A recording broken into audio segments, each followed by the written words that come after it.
Meu nome é Pedro Nascimento, eu faço parte do conselho editorial da MIT Sloan Review Brasil, sou CEO da holding Anga Dynamo e vou estar conduzindo esse nosso Roundtable de hoje. Vale destacar já de começo que esse Roundtable vai ser em inglês. Então, toda a nossa discussão, todas as conversas que a gente vai ter vão ser absolutamente conduzidas em inglês. Eu só estou fazendo uma breve introdução em português. Se você preferir assistir esse nosso Roundtable de hoje em português, no próprio YouTube tem fixado no topo da lista de comentários um link para você acessar a tradução simultânea. Então, a gente tem uma pessoa do nosso time que está naturalmente, ouvindo toda essa nossa conversa, vai estar fazendo essa tradução. Se você preferir, sem problema, pode acessar por lá. Mas se quiser, obviamente, fazer algum tipo de interação, fazer uma pergunta, eu peço só que mande nessa caixa de comentários aqui, porque, enfim, vai ficar muito mais fácil para a gente acessar e eu conseguir direcionar para algum dos nossos palestrantes. Tudo bem? Dito isso, vou alterar já a minha língua utilizada ao longo do nosso webinar para inglês, justamente para em breve poder fazer a introdução dos nossos convidados e falar um pouco do tema. Lembrando que o nosso Roundtable de hoje tem um tema super interessante, super relevante de finanças em tempos de dados. Tudo mudou, menos a sua empresa. So, again, changing to English. So, we know for a fact that reliability and speed are two pillars in any financial business today. The main assets of those institutions of course, is the data that they can gather of their clients, of their partners, and of their channels in general. And this data is an important asset, whether for processing, for integration, for experience, for compliance, or even for competitiveness with another companies, and at this time, probably not even other financial companies, but companies in general that are starting to enter the market, the financial market, in many ways. And the thing that we want to talk about today is, the most admired companies have already adapted to this world of data we're living now. And what about your company? What about the company you work for right now? Are you adapted to it? Are you ready for competitiveness in this world that we're living right currently? So to discuss these key points of the transformation of finance in the data era, MIT Sloan Review and InterSystems, we're presenting this roundtable where we will talk about the importance of using real-time analytics for decision-making from consistent data. We'll talk about risk management, and we'll talk about how to support business decisions using it. We'll talk also about data governance, about how to ensure time to value, how to have valuable data practices in volatile scenarios. So it's an important topic, and it's a topic that it's not only important, for people that work currently in the financial sector. And I'm saying that because this is some of the, this broader vision is some of the points that my two amazing speakers can bring to us today. So I'm honored to introduce both of our speakers today. The first one is Ricardo Amorim, which has this amazing bio that, of course, I wouldn't even need probably to present him, but I'll do it because I'll have the honor of doing it. He's the most influential economist in Brazil, one of the 100 most influential people in the country, according to Forbes magazine. The only Brazilian included among the best speakers in the world by Speakers Corner, co-founder of Smart Trips, a Inovação and Mentoria Ricardo Amorim, most followed Latin American influencer on LinkedIn and top voice influencer of LinkedIn in Brazil since 2016. Winner of the most admired awards from the Economy, Business, and Finance Press in 2017 from 2020, and winner of the iBest Award for Best in Brazil in Economics and Business by popular vote, and second place in the iBest Expert Jury Award in 2020, ahead of the largest media groups in the country. Of course, I could spend at least 15 minutes more talking about what Ricardo Amorim does, but we will be able to catch some of his wisdom during this conversation. Ricardo, it's an honor to have you here. Thank you for being part of this roundtable. My honor, and listening to what you're saying about my CV, I feel much smarter than I actually am. We'll see about that during the next hour. So to talk with Ricardo about this topic today, I'd like to introduce my second speaker for today, which is Michael Hom, the head of financial services solutions at InterSystems. He's a technology executive with over 25 years of experience working in financial services industry. So prior to joining InterSystems, Michael was a managing director managing global rates, securitized products, and municipal technologies at the Royal Bank of Canada Capital Markets.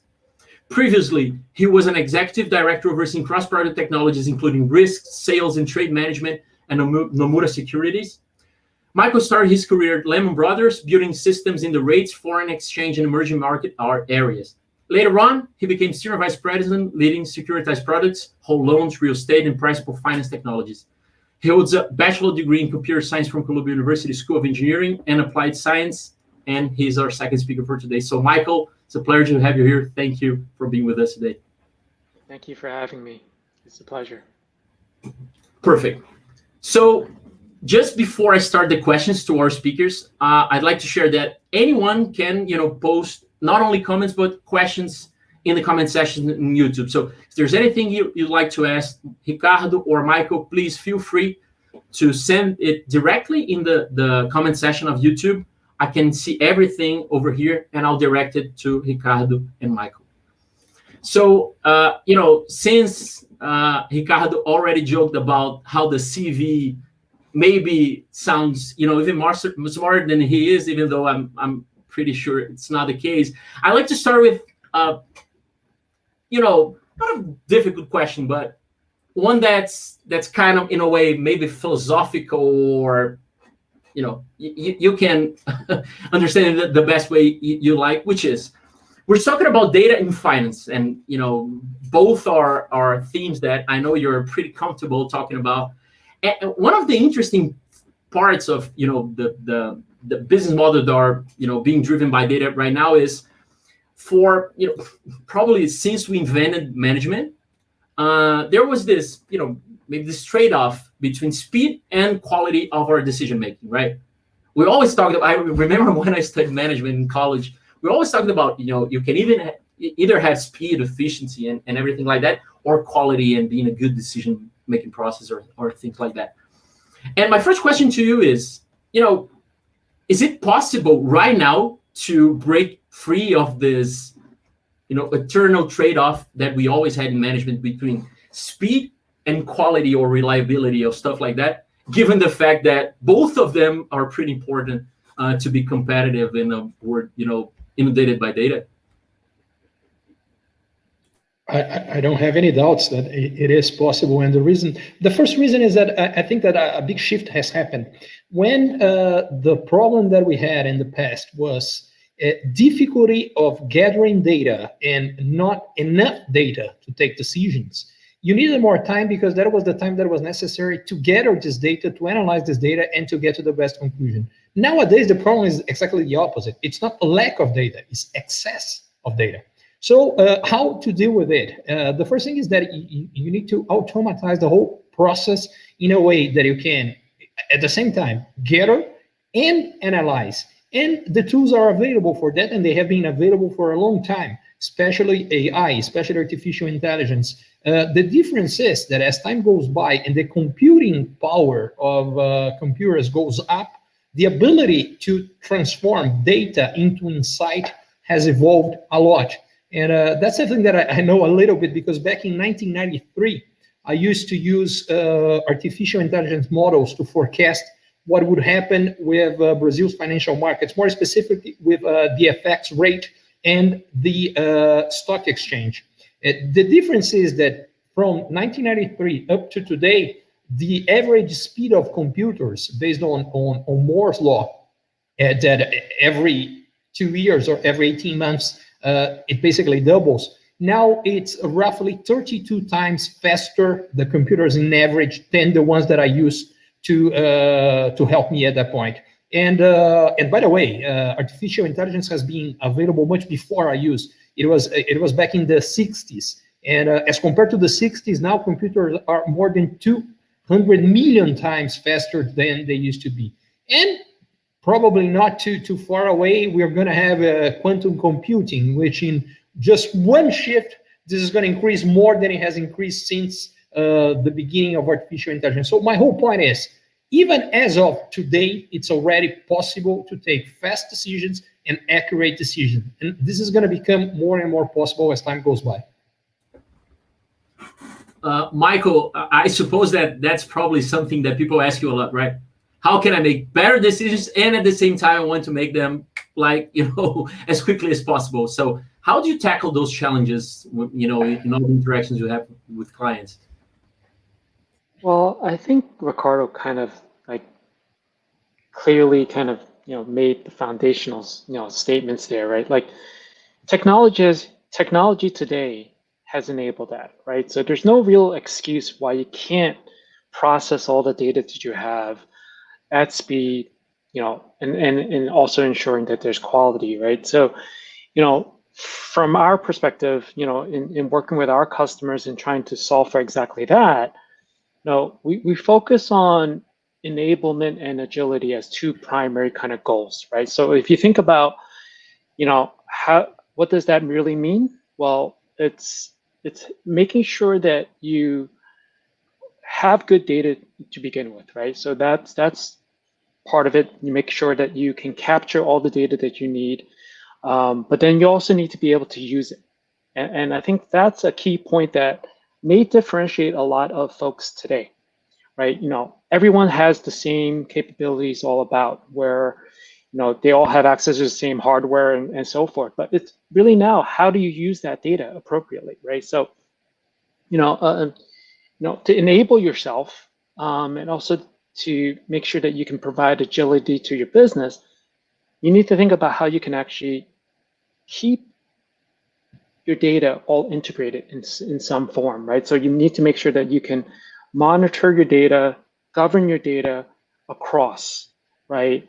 That's one aspect. And then, talking about enablement, you want to make sure you actually understand what you have, right? To Ricardo's point, there's no shortage of data anymore, but having too much data is a problem too. So you kind of think you need to make sure that you understand the context of your data, understand the relationships that are there, making sure you understand what you have, how good is the data that you have, right? Because that's very key. So that brings into the quality equation, right? So if you kind of have those two parts as an enablement piece, now you talk about agility, right? As much as we have all the same access to the same hardware, it's really making sure that you can harness that properly and provide the speed and scale to be able to handle the market volatilities that goes, and also scale as your business scales, right? The last point I think that is critical here is agility. So if you think about having all that data, if you can't use it and it can't adapt to your new requirements as it comes, then it's almost, again, kind of useless, because it's a very competitive market. As the world continues to shift more toward data-driven decisioning, the competition is also growing too. So you need to make sure that you can adapt to new situations super fast, and be able to analyze all that data with the speed and ensuring that you also have that quality. Perfect. Pedro, could I quickly add a couple of points which I think that are key as well? The first one is that I think that a key point to that is the only way to have speed and accuracy in decision making is if you have priorly you've done your homework.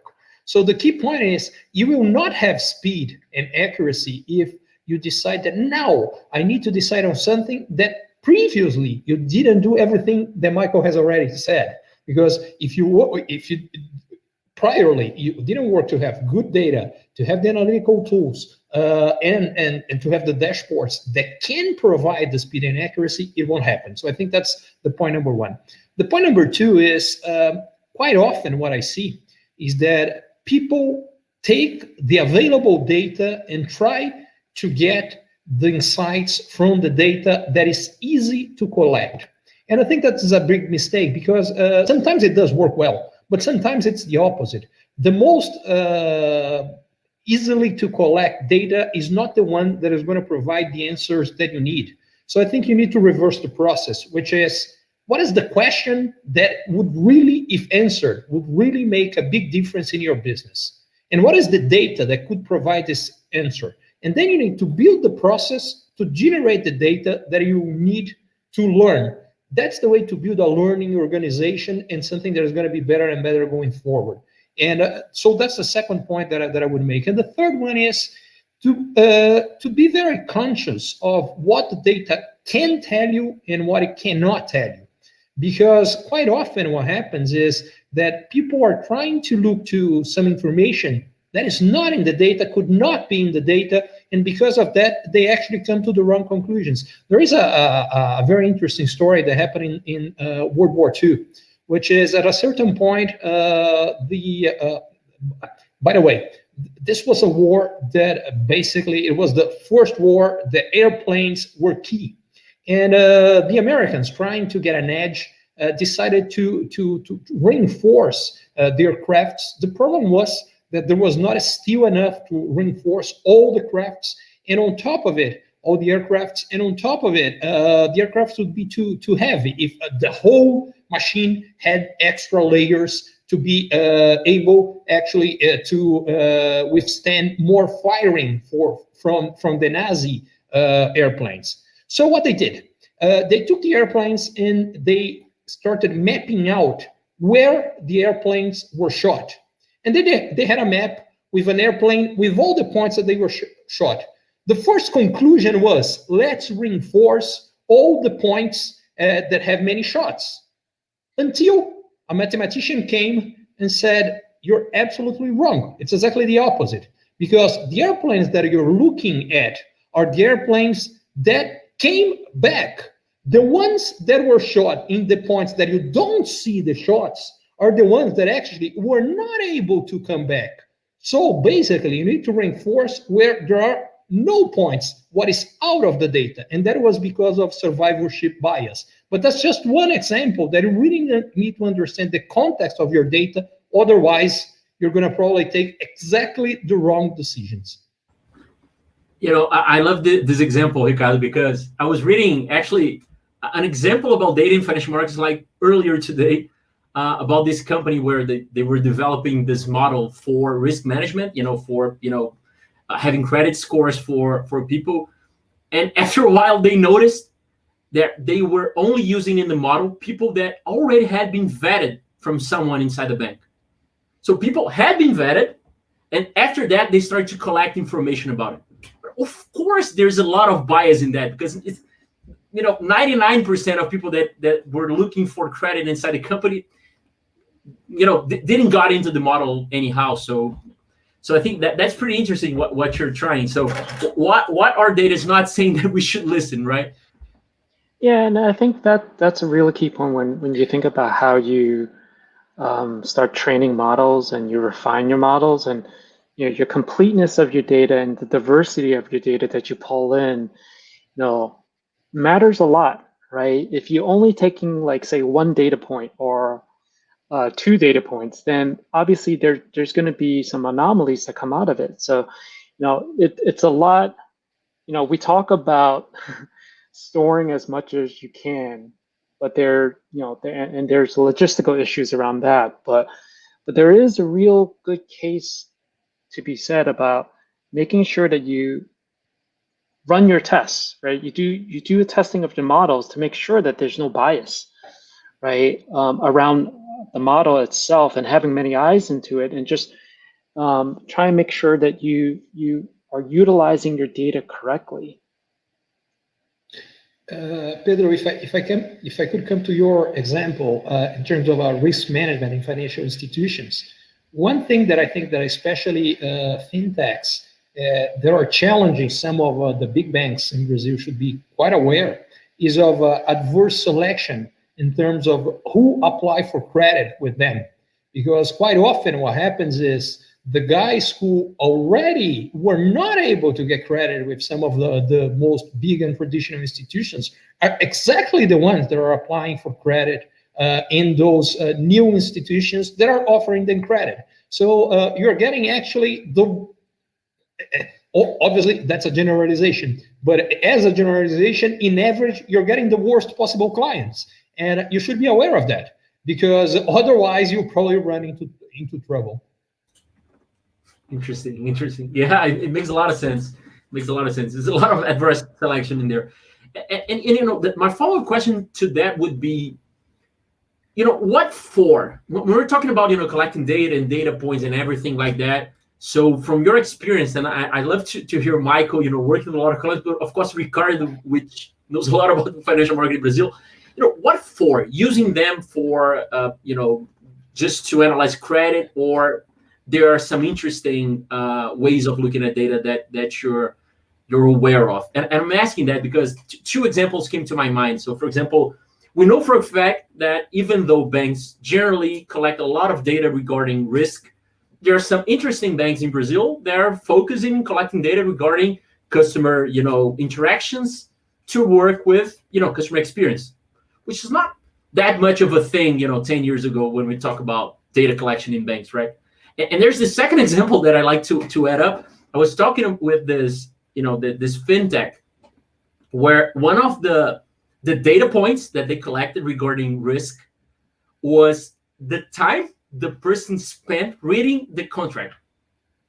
Because they noticed that if someone, spent 30 seconds reading, probably it was going to default. Probably the person wasn't really, taking that much care about what was going on. So what I'd like to ask you is, what are some interesting uses for it?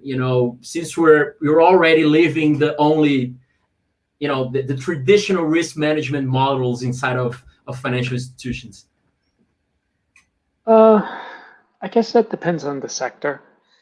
I think there's a lot of interesting cases abroad, right? Like, anytime you use data, it's we're shifting from a model where everything was done by humans, right? Now we're shifting using data to be able to have that augmented with a lot of, machinery, right? But also you can have it fully automated, have it autonomous in certain cases, right? So like in the sales and trading world, I would say that algorithmic trading to me is a very interesting example, right? Like that's been going on for a while. And I think, just recently, I think there's a large uptick in it, due to the pandemic and being able to do things kind of more autonomously. I think that's a really good example of how people have used data, right? Think about the efficiencies, think about the speed that one can do, right? One trading model can outperform speed-wise 10 or 20 traders, right? So you think about that processing, there's no competition there. When maybe if you shift to a different sector and you look at retail, maybe wealth management and insurance, it's a lot to do with hyper-personalization, where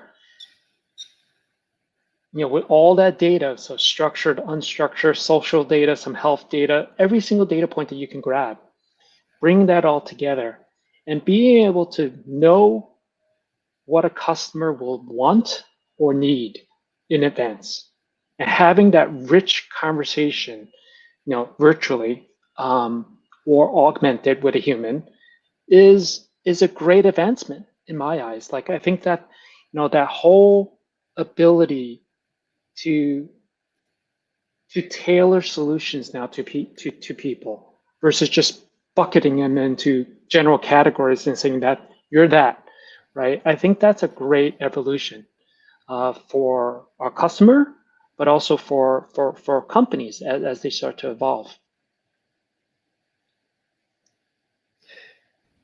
My impression is that when you say what for, it should be two things. The first one is to better understand your customers, and the second one is to better understand your market. And actually, there's a third one, is to improve your process. Anything that data can help you improve any of these points, this will improve your business.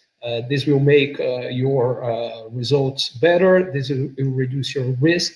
And again, in order to do that in practice, you need to understand what data can do and what it can't. That reminds me of an old story. Back in 1994, I used to work at Banco Fenicia, which was a small bank from Arapuã, which at that point was the largest retail store in Brazil. And at that same point, it was the first time that banks were required to have their own risk management systems. Until then, there was no requirement, there was no Basel rules requiring banks to have any kind of risk management. And the interesting thing is, initially, banks were doing that just because of regulation. They didn't think it was worth, it would help them in anything. And I know all that because I was the one who implemented that in my bank. I was at that point the head of economics and quant research at the bank. And they said, oh, since you are the one who will generate all the hypotheses for the model, which was the economic expectations for the model, and you already deal with quant, so you build the model. And I said, okay, I'll do it. And I started doing deep research in order to do that. And I said, I want to talk to guys abroad who have done that before. We here in Brazil. And I said, no, that's not necessary. It's only so that regulators are okay with it. And it was not my bank, because I talked to everybody else in the market. That was basically what most banks were dealing at that point. And we had an additional problem, because that was back in 1994, when Brazil introduced Plano Real, which was the economic plan that changed, the currency was changed in Brazil, Michael, at that point, and inflation up to 1 month prior to, until June of 1994, was in the vicinities of 80% per month. And then we were able to bring inflation down, but my whole point was that I knew I was working with a data series of something that was a reality that was totally different from what we were living. So I knew that what I had there was, that doesn't really, there was a structural shift in the middle. And I said, that doesn't really make any sense. I said, that's okay, that's only for the regulator. So my whole point with all that is, the good news is this has totally shifted. There is no financial institutions that doesn't invest as it should in risk management. And why? Because it improves its business. So let's get back to the point. Why doing that? Because it does make a lot of difference. Well, there's that risk reward aspect, right? So you want to manage your risk as you want to grow your revenue, but manage your risk, right? It's not one or the other. And I think, another use case that is kind of interesting is fraud detection, right? Like once you have all that data and you can compile that across, we were speaking to a customer doing it within one company, right? You can do it within one product area. What if you cross across your whole company, right, globally, and you can now detect these more sophisticated kind of schemes that criminals are doing, where you're passing money through various entities even within one organization, but now you can actually spot it, and you can't honestly do that today if you weren't collecting all that data and if you didn't have a very good way of processing that with speed. And then the further on that, it's like we're doing it within one company. What would be better if you could do it across companies, right? Because criminals are just getting more sophisticated as it goes, and so they're passing money across multiple companies, across different products. Here's a great use case for a proper system using your data across all the firms. Obviously, you need to have some governance over it, but I think there's a lot of great use cases that you can have. If you can know what you have, you can make sure that you can use that data appropriately. And another thing that I wanted to ask about, this using data and data management side of things is, what to look for, what to collect. Because, for example, Michael, when you were talking about insurance, you talked about, social data, which is interesting because, it makes a lot of sense because it has to do with lifestyle decisions, right?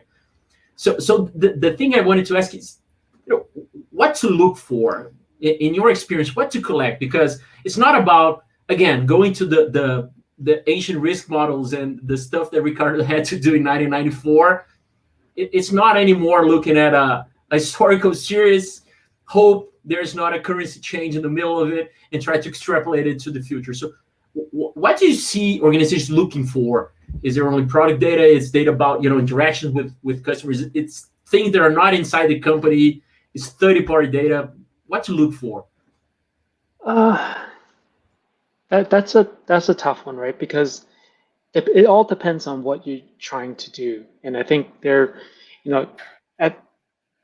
at this discrete level, you want rich data, you want a very diverse set of data, and you also want to make sure that it's very clean, right? You can talk about the V's of data, but that really rings true that you need to make sure that for every single step that you now incorporate one additional data set, you need to make sure that you verify and understand what you're trying to do there, right? To Ricardo's point earlier on, just like, don't just add everything in, right? If you don't know what you're doing, you don't know what the outcome will be. And so it's really about making sure that you have access to all that data, but then utilize it, understand what you have, and utilize it appropriately. And it can be iterative, right? Sometimes you can find a correlation that wasn't there. Sometimes it makes sense, sometimes it doesn't. But it's all about that agility to be able to use certain data sets, use it at, whether it's structured, unstructured, whether it's customer data, if it's market data, whether it's fast moving or historical, you want to be able to you have access to all that. But also you need to make sure that you can do something with it at the end. So kind of like a kind of roundabout answer to the question, because we want all of it, right? As much as you have, but you need to make sure that you understand what you have and you use it appropriately.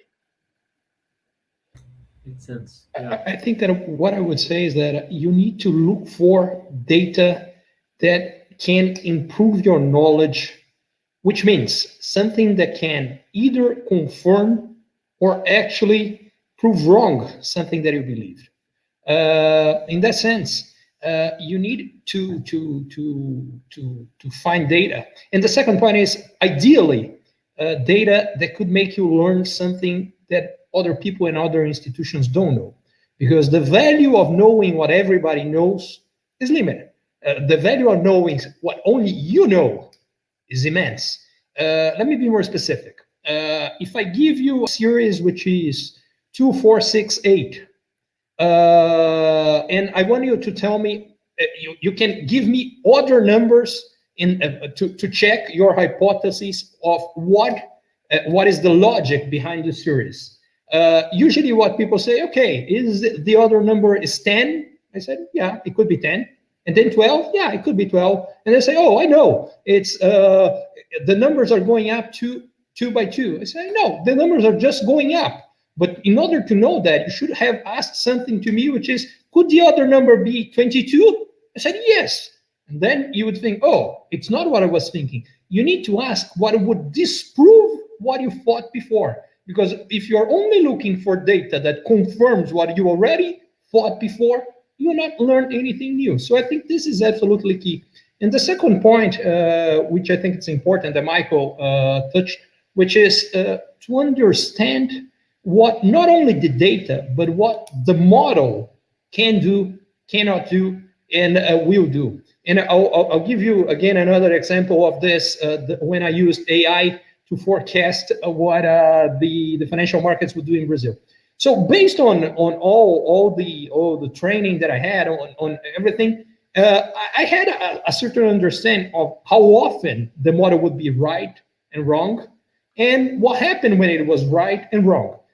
In a nutshell, the model I had was able to being correct in terms of the market direction relatively often. There's only one important caveat. When it was wrong, because it was a trading model, when it was wrong, it lost much more money than when it was right. Still, given that it was right much more often than it was wrong, by the end of the day, in a long term, it made some money, but it was not that it was not something that, oh, now I have something that is right every single time. But by an enormous coincidence, the first month that I put the model to practice, I remember until today, there were 23 working days in Brazil in that month. Of those 23 days, the model was right 20 days. And the 3 days that he lost money, he didn't lose much money. So basically, all the traders in the bank thought that we had found the holy grail. I said, no, the only thing to do is to follow Ricardo's model and we're all going to be rich. And I said, no, that's not what happened. And so I was very afraid because I knew the limitations of my model, but they didn't.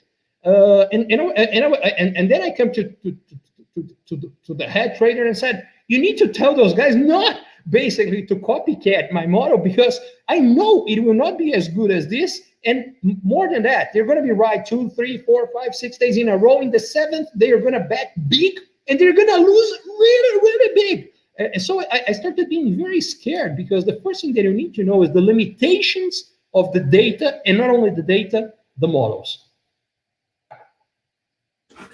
And another question that I want to ask you is, how do those data practices that you've been sharing a lot can contribute, to reduce the time to value? That is the time it takes for the lead, the client itself, to realize the value of your offer. How can this help?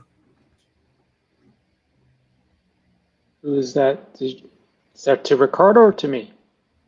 You can start. Okay.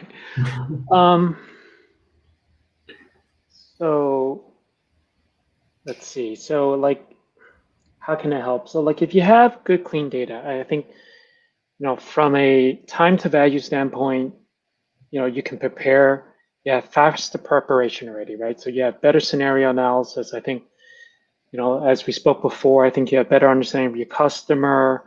You understand the risk reward and the value proposition a lot more.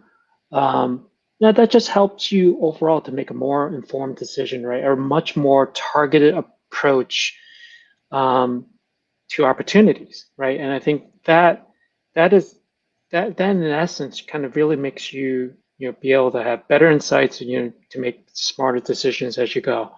I think those are just core things that there's so many benefits to having, again, good, clean data, but being able to use that, right? It opens up a whole bunch of abilities from a business standpoint. And I say kind of like a lot of times where if you have a platform agility, you have data agility, and then that leads to business agility and being able to do all sorts of things from that. And I think with this day and age where there's so much competition, things are moving so fast now with technology, it's just like you need to be able to adapt and pivot very quickly. And I think those are the key pieces for me. My impression is that the key point is to help better understand what your client wants. Because if you know what the client wants, you're going to first be able to offer the best product that he or she needs. And the second one is you're going to be able to market it better, in the sense that not only you offer something that is what he or she wants, but on top of it, you can show them that that's what they need, because you already know what they want. So I think that if data can help you give this kind of information, you really have a big competitive advantage, and you're going to improve your conversion, both in terms of the number of prospects that will become clients, and also the time to value, as you mentioned. I'd like to shift a little bit the focus of our conversation. We're talking a lot about how to use data to generate, value to clients and time to market and stuff like that. And the thing I wanted to ask is about, security. Michael, Ricardo knows this since he's Brazilian, but there was this time, probably by the beginning of the year, where we had the leak of the week. You probably remember that, Ricardo.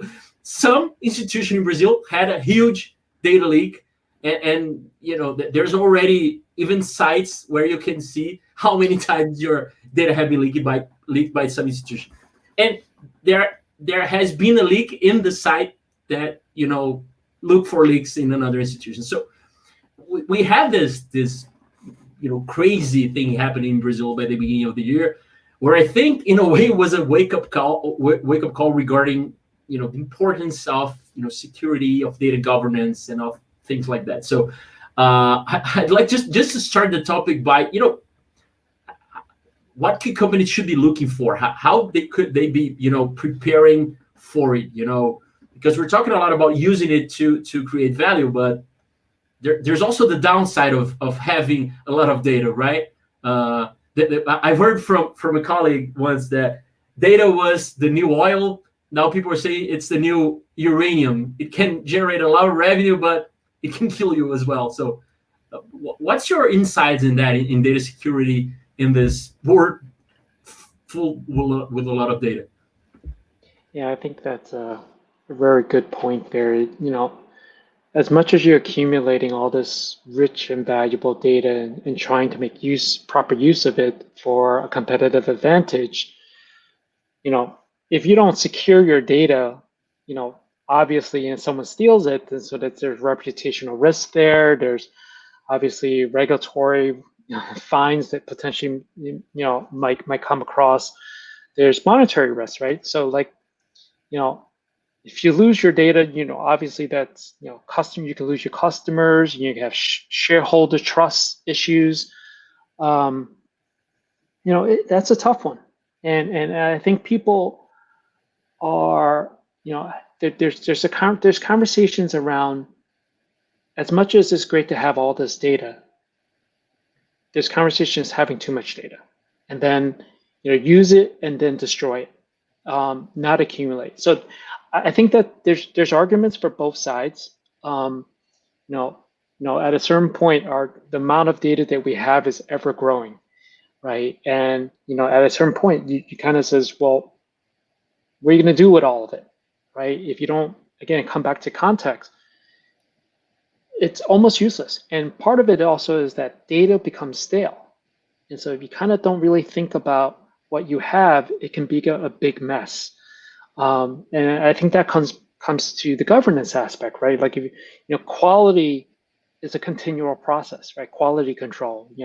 You need to make sure that you understand the data that you have, making sure, again, coming back to understand the relationships, what you have, but managing it over time. Some of the things that we've been implementing with customers is around on the data quality side. It's around the confidence that you have in your data over time. And so you really think about how you can store your data over time and see how it changed. Because part of that is making sure that you understand the data you have, how you govern that. Coming back to security though, from our perspective as a data platform company, security is very important to us. And from our healthcare side, from our financial institution side, all the regulations, we make sure that your data is secure at rest and also in transit. So there's a lot of key things around that. It's very easy, with cybersecurity issues these days, but having data comes with responsibility. I think that basically data comes with two sides. One is an asset, the other is a liability. And the key point is, if the asset part, which is basically the good use of that you can do with data, is not big enough to offset the risk, which is the liability side, which is exactly that if something happens, you might lose, there's no point in keeping the data.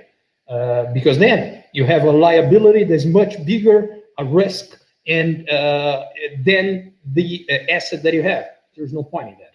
And I think that's the key way to approach or how to look at the question. I think the framework, in my view, is quite easy to understand. In order to implement that, that's not that easy, because quite often you are not really sure how valuable that data is going to be until you have collected and really try to work with the data. But I think that after you've done that and nothing good came out of it, destroy it. There is no reason to keep it, because then you still have the liability side and there's no asset. There's no point in that. Yeah, talking about that liability part, right? So that's why a lot of firms implement data retention policies, right? If you hold your data, I mean, I'm just taking one example, like a regulator, if you have the data, they're going to want to see it. So, a lot of times, the retention policy that's required is around 7 to, whether it's 3 to 7 to 15 years. Well, you want to destroy it immediately after, because, like you said, at a certain point, you already got all your use out of it. It can only be a liability afterwards, right? Because then you come back and look at it. So, that's a very good way of looking at it. I love this because one perception we have, being MIT's Sloan Management Review and talking a lot about, data governance and stuff like that, is that when people are starting to look at it, more specifically, as I suppose a lot of people that are watching this, it looks like the first behavior is this hoarding one, right? If data is important, I need to hoard it. I need to capture everything. So you go to this strange things like, going, maybe to hotel and people ask you for your CPF, which would be like your social security number.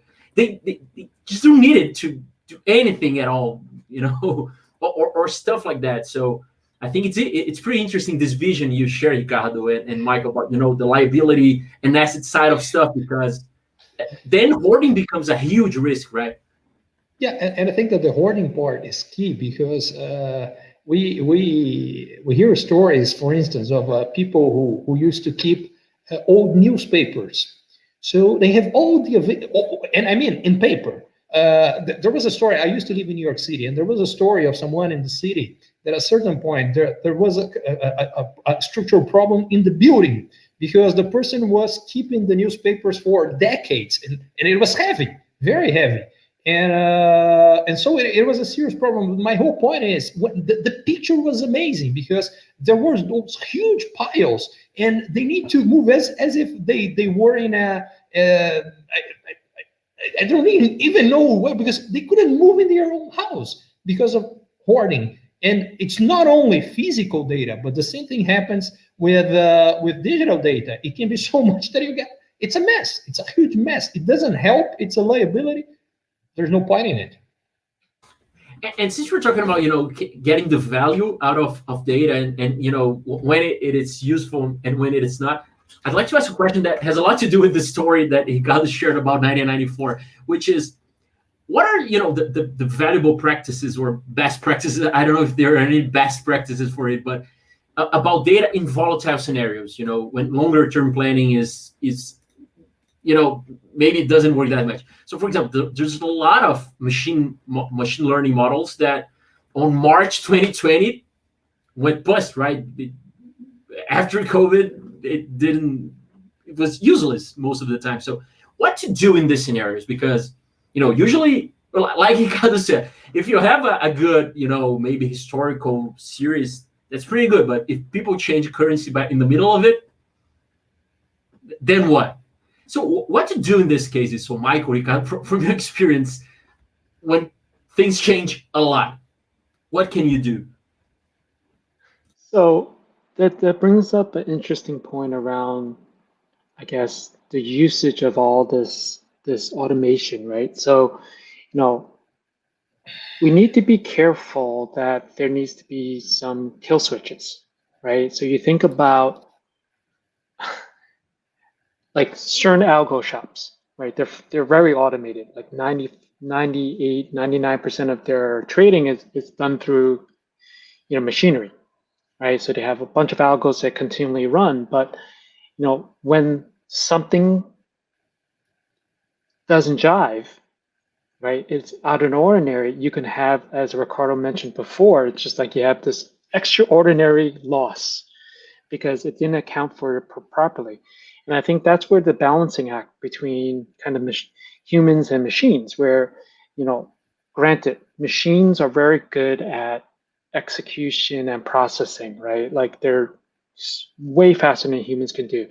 But I think the balancing act is that you need to have, control and monitoring and control from a, actual human.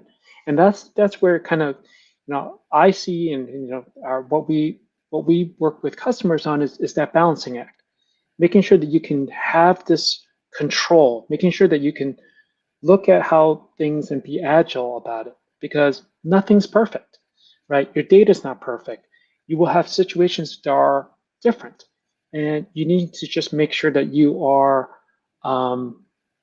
you're prepared to handle that. The other side of the fence is just speed and scale, right? Like a lot of situations during that, you mentioned kind of at the beginning of the pandemic, a lot of companies couldn't handle that scale, right? And that just speaks to the new norm is volatility, right? And you need to make sure that your systems and you're able to process. Now that you're data driven, you need to be able to process that speed at speed and scale. So those are kind of the two points that I want to make there. I think that the key point there is to have data context, which means to understand if the data that you have, the prior data that you have is under a similar context than the current situation you're going through. So to get the pandemics as an example, I think that there is one point or one sense that it was and one that it wasn't. And it's quite interesting because I remember quite well what I did when the pandemics hit, which was basically I tried to study as much as I could about previous pandemics. And the last important one was roughly 100 years prior to this one. And there was some data, very interesting data in terms of both some regions that tried to deal with it with lockdowns, some others that didn't, and what happened, what changed, because technology changed a lot in that sense. So I said, oh, how much is going to change? But the key point that I saw there, and not only that, because I actually went much further, I went to one of important pandemics that had in the Roman Empire during the time that Marcus Aurelius was the emperor. It was a 15-year pandemic, 15 years. And the other one as well, it was basically 2.5 years. There were 3 different phases of the pandemics. And the whole point is, there was much more to learn with the data that was 100 years old, or in some cases more than 1,000 years old, than with the recent data as far as the pandemics is concerned. But as far as how financial markets react to that, then I don't think that we needed to go so much further in past to understand. What always happens is when you have a big negative event, the market overreacts. It always happens like that. And so basically what happened was same thing. The key point is you're never sure when exactly is the time that it has already overreacted. But exactly later on, what you see is that once it bounces, it really comes back much faster than what people realize. And this time it was even faster than historically. So my whole point is some of the financial data could help understand the kind of movement that the market happened before. Not exactly never, ever, but it does give you some very good hint about the future. So that's one thing. So what is the data that could help with that? Valuation data, in terms of changing prices data from the top to bottom. There was some data that could be very helpful, but in terms of understanding the pandemics itself, my understanding at that point, and I remember that quite well for one simple reason, because then when I saw that, what I said, guys, this is gonna take some years. But then everybody will say, no, in a couple of weeks, at most a couple of months, we're back to normal life because technology has changed. And I said, I don't understand anything about pandemics, so probably I'm the one who is getting this thing wrong. And now I know that if I had trusted what history has told me, what data has taught me at that point, I would have taken much better decisions than the one that I took, basically because that data was more relevant than the new data that most people were looking at. Yeah, if I can just add to that, again, with technology the way it is today and all that data points that we have now historically, you can draw correlations and look at scenarios in the past, and you can see if, run past scenarios and see if there's any correlations to how it looked back then to what it is now. And so you can potentially draw conclusions. You have to be careful how you draw those conclusions because it's not exactly the same, right? I think that's a very key point. And then I think that another point that Ricardo made, the rebounding effect is super fast now. Everything's accelerated. And that actually has to do, in my humble opinion, around algos, where we can trade that much faster. And it's not necessarily right? Because algos work against algos. So they look at market conditions and they just act, right?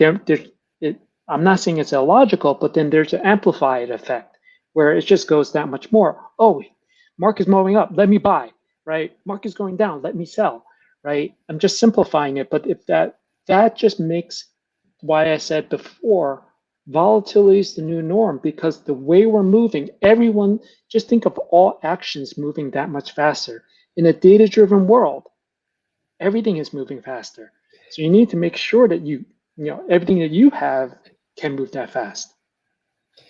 I think you brought an extremely important and interesting point, Michael, which is, in my view, the market reaction time basically depends on how fast information moves.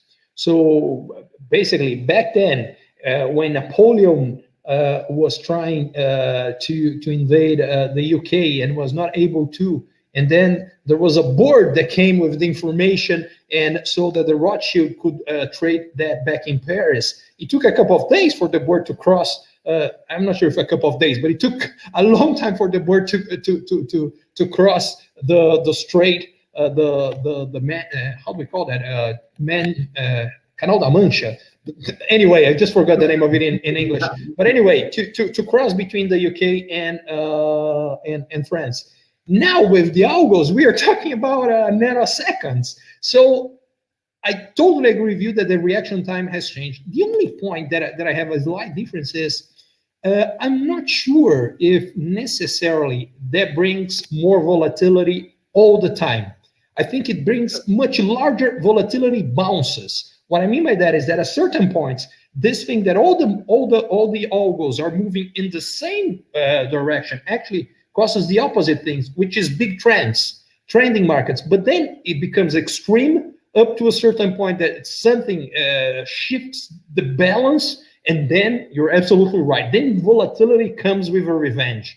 That's how my impression, again, my humble impression of how the algos are playing all that. Yeah, it's that magnitude, right? Like, yeah, I totally agree. Like, it isn't always given that it's going to be, increased volatility. It's really, again, how each algo is acting against each other, right? So you have all, think about the participants all around, right? It could be all aligned or it could be countering, and then you reduce that. So thinking now, I think it's the second derivative. It's the volatility of volatility that has increased. It's how fast it can change. It's not really volatility itself. Love the calculus part by the end of it. I think it sets the tone on what is needed, right? I think the one thing that I can get from this conversation is there's this whole set of skills and understandings that we need to have right now that we probably shouldn't, maybe 10 years ago. So for example, I was having this conversation in our editorial board, and there's this amazing guys in the editorial board that, some of them kind of brought the internet to Brazil.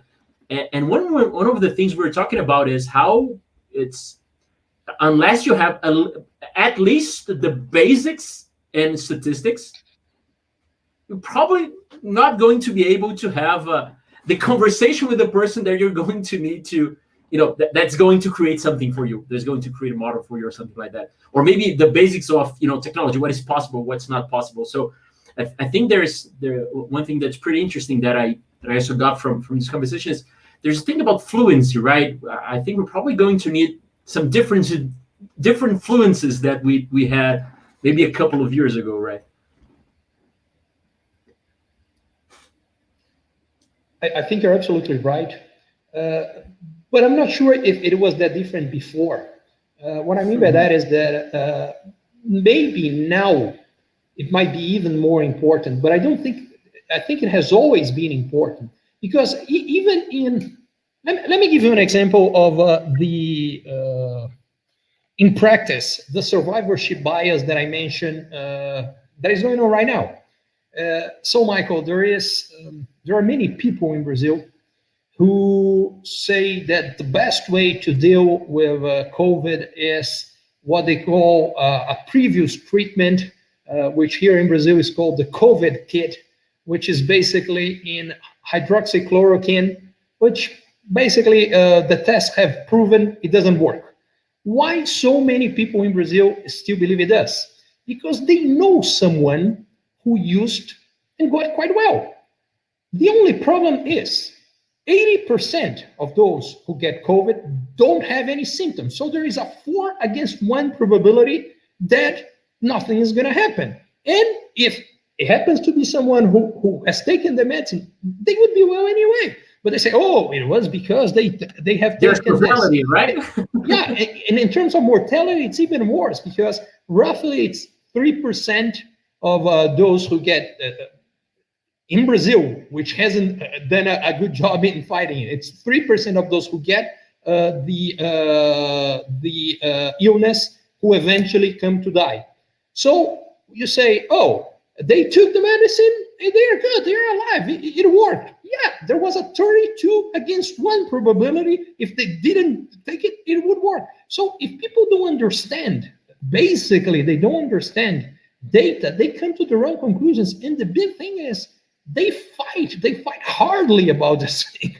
So one key point is, I think that is more important than ever, is that for all of us, we need to have clear understanding of what we know and especially what we don't.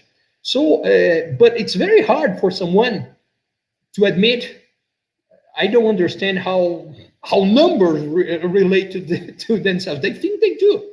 And they come to absolutely the wrong conclusions. It's very similar to the story of the airplanes and where the airplanes got shot. It's basically the same story. I love that point, because when we say data driven, like, you want to just move and be, I wouldn't say like somewhat scientific, right? Like, it's what the data says, right? Misinterpretation can be very dangerous, right? Like, if, yeah, one guy survived, but 1,000 died, but the treatment's good, right? So it's kind of like, you need to make sure that you, again, coming back to the context of your data, making sure you're first and foremost, you have good data. But then it's how you interpret, what's the relationships of it? How do you interpret the data? I think that's very key to kind of, in multiple cases, multiple industries, right? Like, it just applies. You need to make sure that you can have that data, but also use it appropriately, right? Draw the right conclusions, positive and negative. And I think that a key point is to understand the difference between anecdote and data, because the story of one guy, whatever it is, that's not data. That's one guy. And I think that's misinterpretation, right? Yes, exactly. But I think that in terms of the financial industry, that can be quite important, because sometimes some new financial, especially in terms of pricing and market dynamics, market pricing dynamics, because what happens is that sometimes a new product arrives, and the history of it is quite short, and you come to totally wrong conclusions, basically because you don't have history enough to come to any conclusion. Let me get an example. The global financial crisis was originated basically by that, because the whole story was you can create some real estate market derivatives based on the idea that the market is local. And if it is local, you can slice that in, and there is no problem, because if you get some of your real estate credit based on one is in New York, the risk is very low. Why? Because until that point, there was no national real estate crisis in the US. Until it hits, it was out of your data. So the conclusion was totally wrong. And it almost brought the whole global financial markets to its heels. So I think it's important because in general, financial history data is short, and we tend to come to very definitive conclusions based on short-term data, and that's very dangerous. Very, very dangerous. Yeah, I mean, you can even draw conclusions to kind of current day, right? So think of humans and machinery that are, like you said, acting on either misinterpreted data or not enough data, right? And that gets amplified. So if you think of sophisticated models, what if you had a not very sophisticated model that just says, if the market goes up, I will buy. If the market goes down, I will sell. That really kind of starts to have some very broad ramifications. You talk about Robinhood. That's basically what amplifies momentum and many markets. And by the way, that's a model which is not very different from the one that I mentioned. My model was much more complicated, but the result was similar to that one, because this model that you mentioned, how it works, most of the times it's going to be right. The problem is, again, when it's going to be wrong, it's going to be dead wrong, because it's when the market shifts. So it would be very similar to the one that I mentioned. It would make money most of the days, and when it lost, you're gonna lose several days. If you could understand that, that's okay, that's all right. But if you didn't know that, despite the fact that it was right very often, and when it would be eventually wrong, and it will eventually be wrong, you're gonna lose much more money than in the days that you're right, then you're going to lose. You're going to be ruined, because you're going to say, oh, it's right so many times, so let's bet big. And then you're broken. No, 100% agree there.